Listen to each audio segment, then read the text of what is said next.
Welcome to SF Commercial Property Conversations with Bruce Bean, where Bay Area investments meet expert insights. Get ready to unlock the strategies of commercial real estate success. So today we have Casey Hopkins and Cesar, or Cesar, if you will, Pina from the Rubicon Fund, the Rubicon Mortgage Fund. So it's great to have you both here. Let's start out with Casey. And Casey, if you wouldn't mind kind of going through your history a little bit and how you got into the whole mortgage world. Yes, sir. Yeah, absolutely. So I grew up in a small town in Northern California. Most people until 2018 didn't know it existed. Paradise, California. Unfortunately, it burned pretty much to the ground.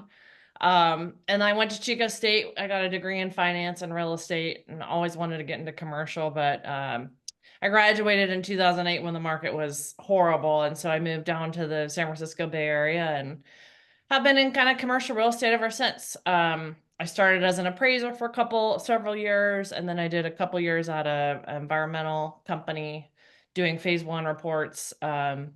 And then luckily for me, I ran into the folks at Rubicon Mortgage Fund, and I've been there for about 7.5 years now. That's a long stay. So Caesar, you must be a great boss. We're So all maybe friends a here. little history. We're all friends. Yeah. But no, having Casey around, it's great. She brings a lot of experience. She's well known in the industry. She's been going at it for a long time. So it's really helpful. The longer you do it, the better you become. And that goes a long way for us. Yeah, so tell us a little bit about Rubicon Mortgage Fund. What exactly do you do and what's your specialty? I know that you stay within the bounds of California, but that's really all I know about you. Sure, Casey, give us a rundown. Yeah, so we're a direct private money lender here in the San Francisco Bay Area. Most of our business is in the North State, but lately we've been seeing a lot more business in the Southern California, San Diego, LA markets as well. So we provide short-term debt for buyers or borrowers that can't get conventional financing, or they just need to close quickly. Typically we lend on just about any kind of asset class on the commercial side. Um, and on the residential side, we'll consider investment properties as well. We can't do consumer loans. So Yeah, okay. Consumer is a whole different territory completely and much more rigorous in terms of the due diligence process, I've heard. yeah. So for those that maybe are not familiar, describe for me or define for me a little more what direct money lender means. Sure. So there's a key difference between a direct lender and someone that syndicates a loan. And one thing I always tell the viewers is you want to ask the right questions. When you call yourself a direct lender, does that mean you have a pool of funds that you make loans out of, or do you go out and raise the capital in order to make the loan fund? The beauty about dealing with a direct lender that has a pool of funds, you can look at their history, how long they've been in business. You could ask for how many foreclosures they've had for however long they've been in business. Most of the time, actually all the time, you will see that pricing when it comes from a direct lender is more aggressive than when it comes from someone that syndicates. And also certainty to close is much higher with a direct lender versus someone that syndicates. Now, what's the bad side to a syndication, I guess? Let's assume they do close your loan, and let's assume the loan term is for a 1-year term. And let's say the loan is $1 million and they got $100,000 from 10 individuals. Well, let's assume 1 year down the road, the loan is not paid off and they want to extend. The risk to that is one of the investors could simply back out and say, I want out. I don't want to participate on an extension. And so then there's a shortfall and there's probably a possibility of not having an extension with a syndicator versus a direct lender. A direct lender is in the business of lending money, and so they're more likely going to extend your loan. So that kind of gives you an overall understanding of a syndication versus a direct lender. So just for fun, define for me the difference between a syndicator and a direct lender and a mortgage broker. That's a good question. So a mortgage broker, their job is to go out to market and find you the best cheap loan as that they can find you. And so when you hire a broker, they're just acting as a middle person. They're calling lenders on your behalf. Now, someone could just go on Google and Google private lender, and you could go directly to the lender yourself. And when you get to that point, that's when you start asking the questions. Are you someone that syndicates the loan, or are you someone that you manage a pool of funds? Okay. So just to get all these definitions kind of into one place, do you consider yourself a hard money lender, or is that a different category still? By definition, a hard money lender is just a lender that's providing a loan by a hard asset. And so when you compare today's rates versus a private lender, hard money lender, however you want to call it, they're pretty much at par. And so right now it's cheaper to go interest only than it is to get a fully amortized 10-year due in 5. You're looking at a SOFR plus 300 plus 500. That sounds very scripted, but no, what it is the rates today have jumped significantly, where a lot of seasoned investors are pivoting over to the private side, because not only is it more simple to get a loan through the private side, it's also cheaper in this market. And so transitional capital is what we're known for. 1 to 2 year debt is very appealing for investors at this time for various reasons. So I assume, and maybe Casey, you can answer this question. I assume you're doing a lot of what do they call fix and flip loans? We don't do a ton of fix and flip. That's kind of the perception of hard money, is kind of the residential fix and flip stuff. We tend to do a lot more commercial. So a lot of our clients are actually relatively sophisticated borrowers that, maybe they have some issues with they don't report all their income on their tax returns, or they have some issue with the bank, or like kind of like Caesar alluded to, it's just cheaper to get a private financing source for a short period of time, kind of get themselves into the property and then refi with a conventional lender down the road. So, a lot of our borrowers are really just investors that maybe they see a value add. It doesn't necessarily mean they're going to flip it, but they see value add and they need a partner that's going to come in with them. Typically we do 60%, they come in with 40%. We consider ourselves a partner with them. And it's purely a business move for them. So, okay, so let's define that a little further. Who's your perfect client? Someone that needs a short-term loan, that doesn't really want to go to a conventional bank. They don't want to. I assume you can close a deal quicker than a conventional bank. Yeah, generally speaking, we close in about, I would say, 2 to 3, maybe 4 weeks from when we get all the due diligence items in. I mean, and we really don't require that much in terms of underwriting. That's kind of the bare minimum. So we do move relatively quickly. So especially right now, these banks are just so regulated, and it almost seems like they're disincentivized to do commercial real estate because the industry is relatively volatile, especially given it's an election year. So a lot of times, like Caesar again said, we don't have all the hoops that a bank has to jump through. So sometimes it's just easier to go through a private debt fund. It's more seamless, it's more transparent, and honestly, it's just more simple. Did you say jet fund? A debt fund. What is that, an acronym? No, we're just a private debt fund. Oh, okay. All right. I got you. All right. Yeah. So who regulates you, or I assume you have some sort of regulations you have to observe. So the principal, Vance Hillstrom, for the last 18 years has opted in for a audit. So Armanino McKenna provides all of our investors our annual audit. And so, he comes from the derivatives trading floor, and for him, it's all about transparency. Like, that's his biggest objective to his investors. So to give you more color on our fund, we have about 400 accredited investors in our fund. For the last 18 years, we provided a consistent return to our investors. Every single quarter, we get our quarterly updates, annual audits. And so transparency is key for us. And so that's something I'm proud of, knowing and understanding. And so we don't really have, I would say, like regulation just because we're on a private side.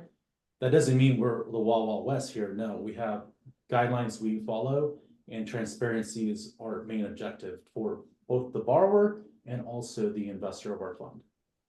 So when they go into it, they basically know both on the borrowing side and the lending side, everybody kind of knows what's going to happen. Do you have a contract that you sign, obviously, with both sides to kind of define what's going to happen? When you say what's gonna happen, like what are the agreed terms or like? Yeah, the agreed terms, what the expected returns might be, and those kind of things. So, there's, I guess there's two questions that you want the answer to. The investor side, that's a separate conversation, but let's stick to our borrowers because primarily that's who we cater to. Borrowers, they're presented with what's called a letter of intent upfront that spells out the term, the rate, the fee, so there's no back and forth. Right. It requires them to review, sign, and provide due diligence items. Our letter of intent is pretty straightforward, if you will. It asks for financials like tax returns, ID, just information that you would normally ask for when you're trying to get a loan. And so another part of it is every loan that we look to do or finance, we go out to the properties. We want to ensure that everything that's been presented checks off. And so either Vance, myself, Casey, or Jake in our office will go out to the property to ensure that it's truly being presented correctly. And sorry to interrupt, but we don't ever use appraisals. I think I know I was an appraiser, and I know that it saves a lot of time, a lot of money, and a lot of headache to not have to use an appraisal. But what Caesar was just speaking about, that's kind of what we do in lieu of an appraisal. You know, we're a direct lender. We have the money, the capital readily available to deploy, and so we want to know what we're lending on.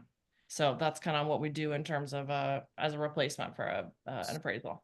So if the property's in Southern California, you'll go down and visit it? Hop on a plane, go check it out. Yep. Wow. Okay. So that's very interesting. So repeat for me again what your average return is over the last, what'd you say, 17 years? So capital preservation's Vance's main objective, and so think of us as a very conservative debt fund. In the last 18 years, we've seen a consistent return of 7.25%, which is on our website. All of our audits, all of our investor questionnaires, all listed on our website. Any loan that we have closed in the last however many years, they're all listed on our website. Both active and paid off loans. So you as an investor of our fund, you get to see which loans your money's working on. So I assume you have to have qualified investors to be in your fund, somebody that's worth $1 million or more. Yeah, accredited. Correct. Accredited investor, yes. Thank Yep. you. Yeah. So then what's the average size of your loan? Right now, I just $1 million, $2 million, $3 million, right around there. Yeah. And can you disclose how much money you have, how big your fund is? Well, sometimes there's between a $5 to $10 million swing. So I usually say between 135, 145 million under management. And so we're constantly getting payoffs, we're constantly getting redemptions, we're constantly getting new money in. So it's something that moves within 5 and 10 million. And how many properties do you typically have in your portfolio? I can tell you how many loans we do a year, roughly 110 loans we average. Wow. Okay. And of that, sounds like you turn over what, maybe half of them every year if you're on a 2-year cycle? That's correct. So, you know, we do offer options to extend modifications to our borrowers, but we do want payoffs. So essentially we're getting paid off within the next 2 years or so. And how much do you typically loan on a property? We like to stay under 60%. If it's the right deal, right location, we could stretch a little bit and lend up to 65%. Anything over that, we're not the right lender for you. So your clientele has to figure out, do they come in with other loans, or uh, do they only come in with cash? Assuming it's a refinance, is that what we're talking about? Well, you tell me. Yeah. Well, if it's an acquisition, you obviously have the purchasing price, and so you could start backing up into the purchasing price. If, you know, the property is in a well-located area, that drives the lendable, you know, amount that we're willing to lend. If it's in a secondary market, that goes into effect. You have to factor in risk.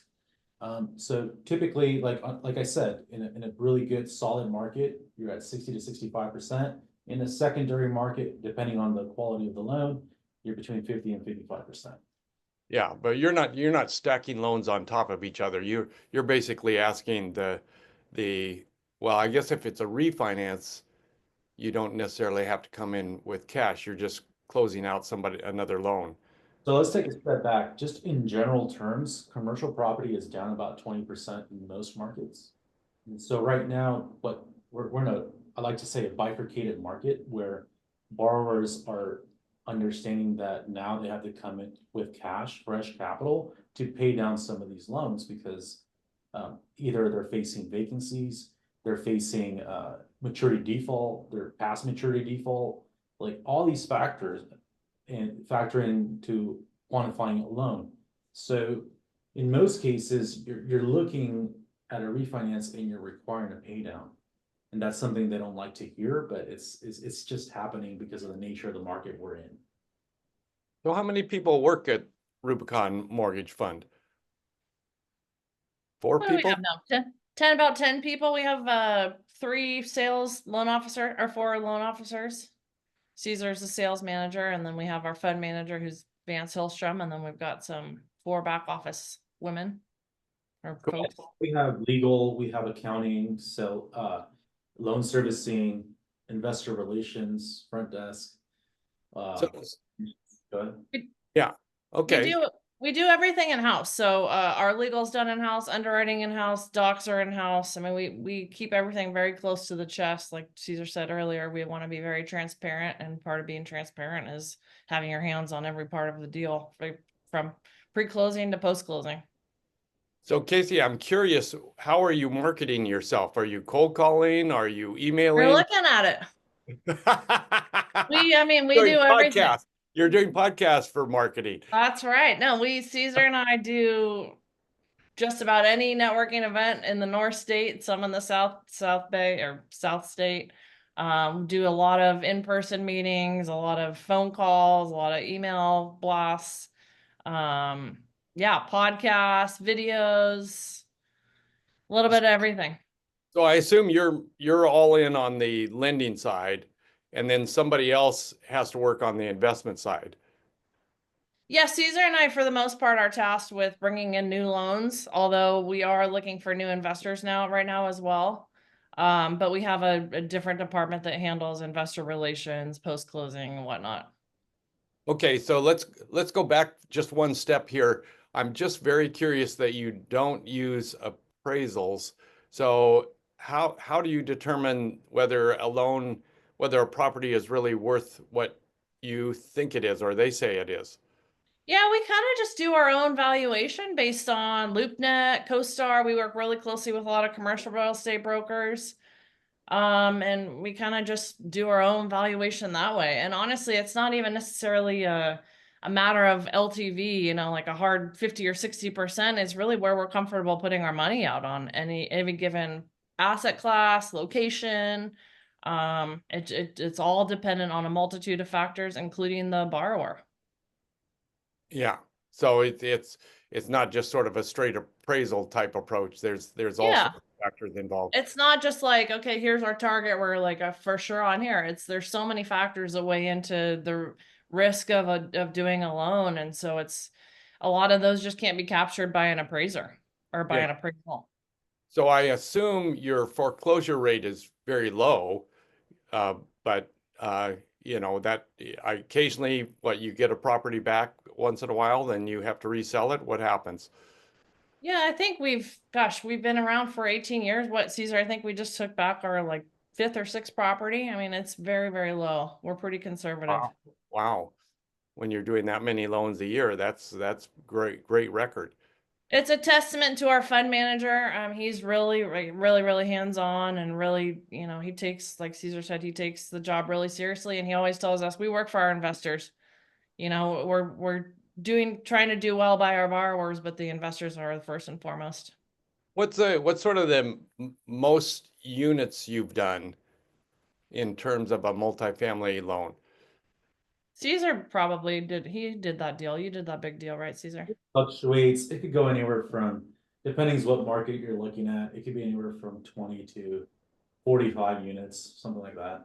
Oh, 20. Okay. So what about the smaller, 1 to 4 unit kind of range? Do you loan on those? We do, as long as it's non-owner occupied, because that falls under consumer. Right. Yeah. You don't want to get into the consumer side. Yeah. Our loan sizes range from, 250, 300,000 all the way up to probably about 13, 14, maybe even 15 million. I mean, so Oh, it's wow. kind of a wide range, but Yeah. yeah. Just depends on the property and the location and what the borrower needs and so forth. Yep. So that's fantastic. Yep. Wow. What have I missed here? What have I not asked you that you need to tell me about? I guess we could give a few examples of when to think of private capital.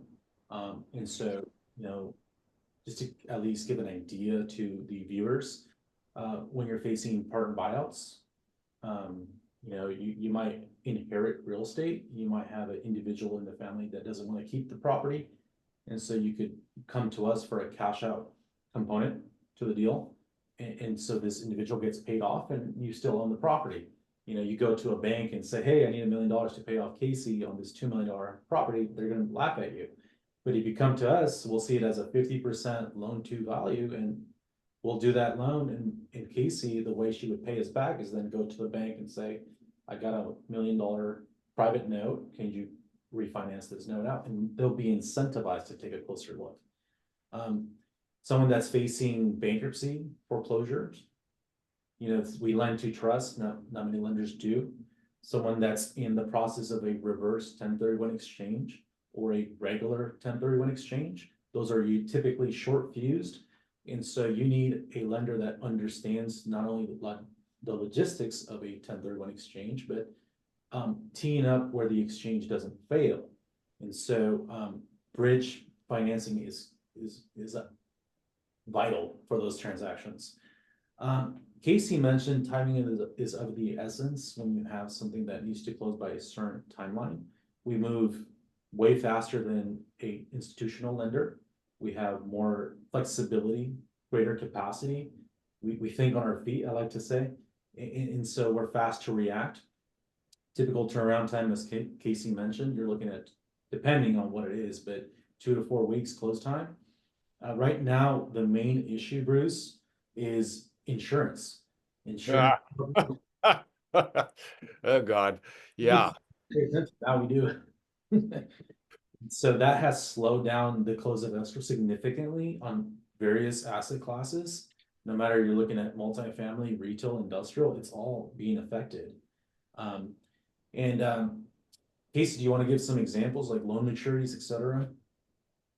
Well, I was just gonna mention one thing too, because hard money kind of has such a negative connotation in the industry that it just, we're gonna charge you 20% and 17 points, but it's really all it is we're a lender lending on a hard asset. Like that's where hard money comes from. And so we lend predominantly on the value of the real property rather than the credit, the borrower, the tenants, whatnot. Like obviously we want to make sure we can get paid back somehow. We don't want to get our borrowers into a position that they can't get out of.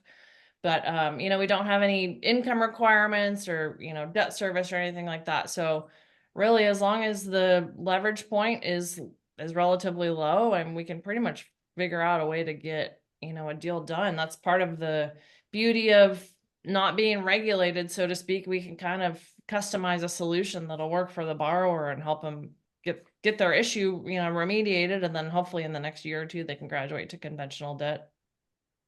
So do you require any reporting other than just paying the loan? Do you require income expense reports from apartment buildings or anything multifamily? No, you just paid the money. I assume you're on a monthly payment schedule. Yeah. It really Yeah. depends on the transaction. If, we do a cash out and we have a interest reserve component, then obviously that's taken up front. But if you're looking at just a regular loan where yes, you're making monthly interest payments. Yeah, yeah. Well, this is very new to me. This is great information for me. I actually have a uh, client that might need your services. She's trying to buy out some of her um, uh, relatives, I'll say. Yeah. Okay. So, uh, Okay. yeah, yeah. So that was a perfect example of what she might need to come to you for. So that would be great. Yeah, absolutely. So one thing I'd like to clarify, we only do first deeds of trust. I know we touched on it briefly. We don't do seconds or thirds. Something to know is we only do first. Now, That was a question I was trying to get to, is that, so if you're in first place, do you allow people to have second and thirds, or that's up to them? depends on the structure of the loan. Ah, So you think about it, if we're lending 60 cents on the dollar and someone else is gonna come in at 20. So the skin in the game, you only have 20, you're not really gonna fight for that 20. You're gonna, if things go south, let's say you default on the second, that starts eating away your equity, you're not gonna fight for that property, you're just simply gonna walk. And so there's pros and cons to allowing the second. If it's a low leverage first that we're doing and there's a second, fine. You start seeing seconds more like a seller carryback on an acquisition. ah, So if the seller wants to get the price they really want, they're incentivized to do a second. It could be a shortfall of 15 to 20% in some cases. right, right. Yeah, but generally speaking, you just soon stay first place and not have any secondary debt behind it. Yeah. Right. Yeah. So does that happen very often? Probably not.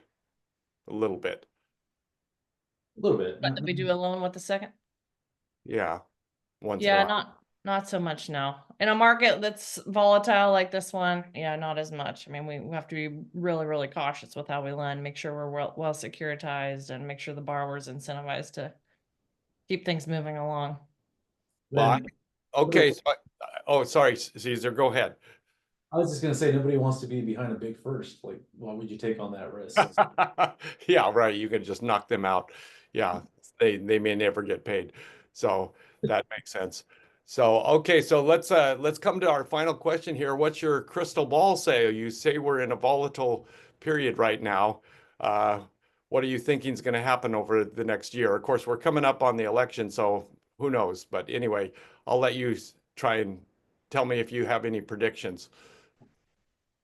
Yeah, I mean, it's tough to lend in a falling market, so we're trying to be really cautious for the short term and really optimistic for 25, 26. A lot of these loans, Caesar can speak to it more than I can, but a lot of these loans are still coming due. CMBS loans are coming to maturity, and with banks being there's so many mergers and acquisitions on the banking side, and a lot of unrest on the banking side still. I think it kind of bodes well for alternative lenders. Caesar, you want to add to that? Yeah, I'd love to. And so one thing to note is over $1 trillion are maturing in the next 18 months. And so there's a lot of issues that are coming to market. And, just to put things in perspective for you, in a regular market, we see about 60 loans a month. In these type of markets, we see anywhere from 350 to 400 opportunities a month, and we finance under 5. Wow. So that's daunting. That tells you there's a lot of issues that haven't yet come to market, but we're here. It's happening. So now, okay, so educate me a little bit. You said you're in a volatile market and it's a down market. I mean, and so my brain would have thought that people are holding off on trying to take out new loans because they're thinking interest rates are going to go lower, but that's not happening, it sounds like. So Bruce, only because the rates go lower and you own a property doesn't mean you're going to qualify for that for that refinance. If your property is full of vacancies and not stabilized, put it that way. And so, you know, from the rates perspective, yes, they're gonna come in a little bit. I don't know how much that's gonna help all these individuals that took a lot of leverage over the last 5-10 years.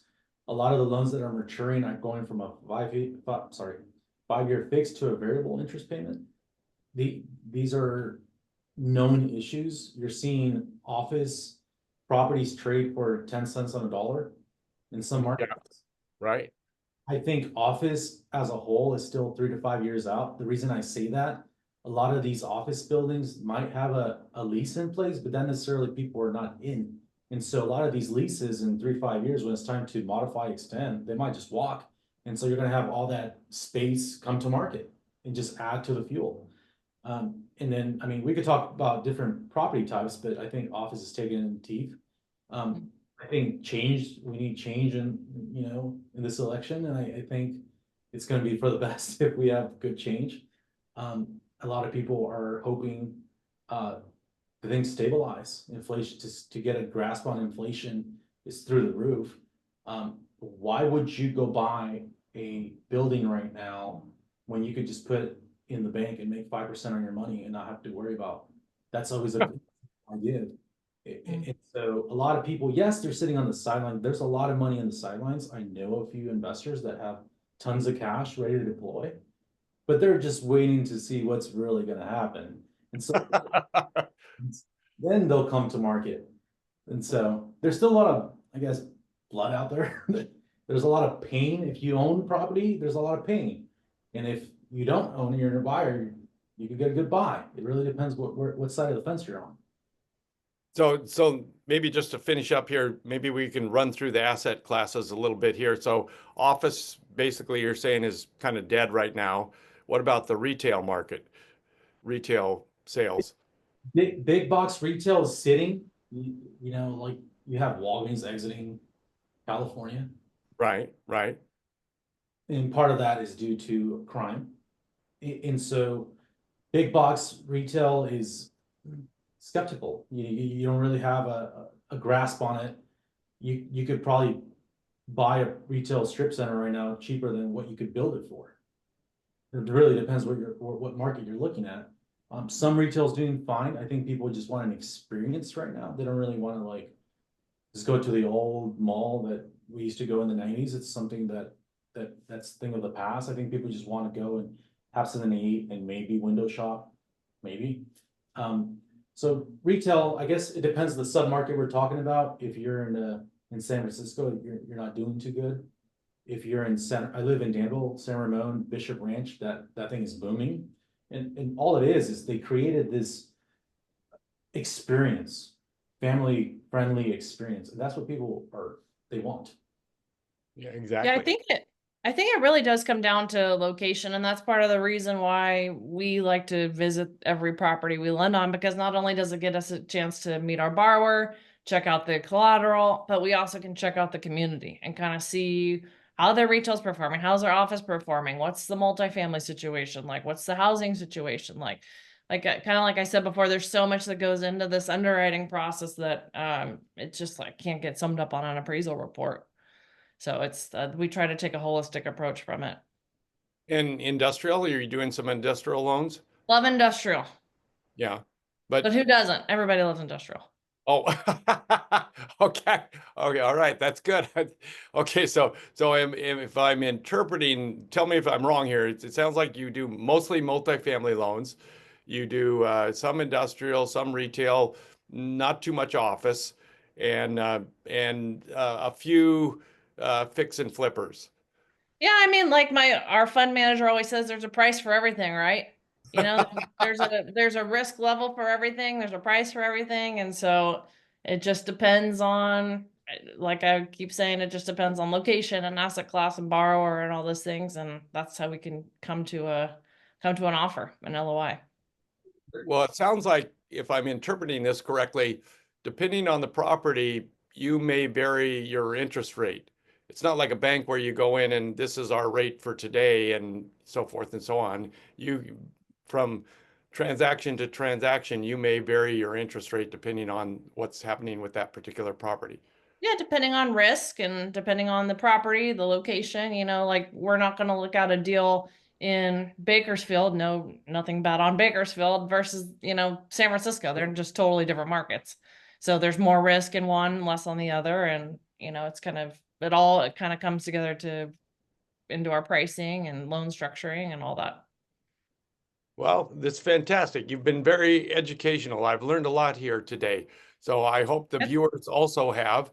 So how would people get a hold of you, Casey and Caesar? Maybe Casey, you could start and give us your email or whatever you'd like to tell us.